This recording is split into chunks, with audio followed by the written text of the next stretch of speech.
Hey guys, welcome back to my mini vlog. ఈరోజు ఈ వ్లాగ్లోకి వచ్చి మనం రెస్టారెంట్ స్టైల్లో మష్రూమ్ గిలాటీ కబాబ్ ఎలా చేయాలని నేర్చుకుందాం రండి.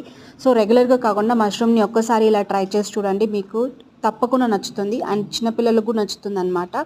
సో మష్రూమ్ తినని వాళ్ళు కూడా ఇష్టంగా తింటారు. నేనైతే ఇది ఫస్ట్ టైం ట్రై చేశాను, చాలా అంటే చాలా టేస్టీగా వచ్చింది. సో రెసిపీలోకి వెళ్ళక ముందు మీరు ఫస్ట్ టైం మన ఛానల్ చూస్తుంటే సబ్స్క్రైబ్ చేసుకోవడం మర్చిపోకండి.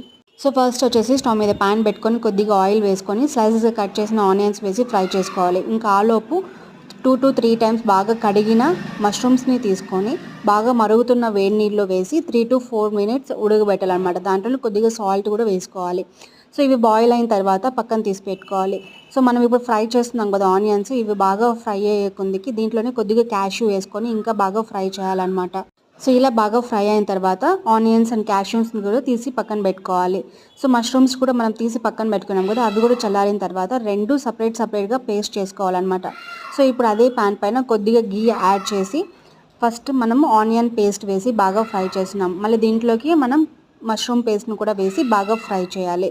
సో ఇది ఫ్రై అవుతున్నప్పుడే మనం దీంట్లోకి కొద్దిగా garam masala, salt and chilli powder, ఇలాచీ powder and 2 to 3 tablespoons of besan powder వేసుకొని మంచిగా ఫ్రై చేసి మనకి థిక్ కన్సిస్టెన్సీ వచ్చేలాగా ఫ్రై చేసి పక్కన పెట్టుకోవాలన్నమాట. ఇప్పుడు దీన్ని రౌండ్ షేప్గా ఒత్తి మనకి సేమ్ ప్యాన్లో కొద్దిగా ఆయిల్ ఆర్ గీ వేసుకొని లైట్గా 2 సైడ్స్ ఫ్రై చేసుకొని సర్వ్ చేసుకుంటే మనకి yummy and tasty mushroom galouti kebab అయితే రెడీ అయిపోతుంది. దీని కాంబినేషన్ వచ్చి ఆనియన్స్ అలాగే గ్రీన్ చట్నీతో చాలా అంటే చాలా టేస్టీగా ఉంటుంది. తప్పకుండా ట్రై చేయండి, ప్రతి ఒక్కరికి అయితే నచ్చుతుంది.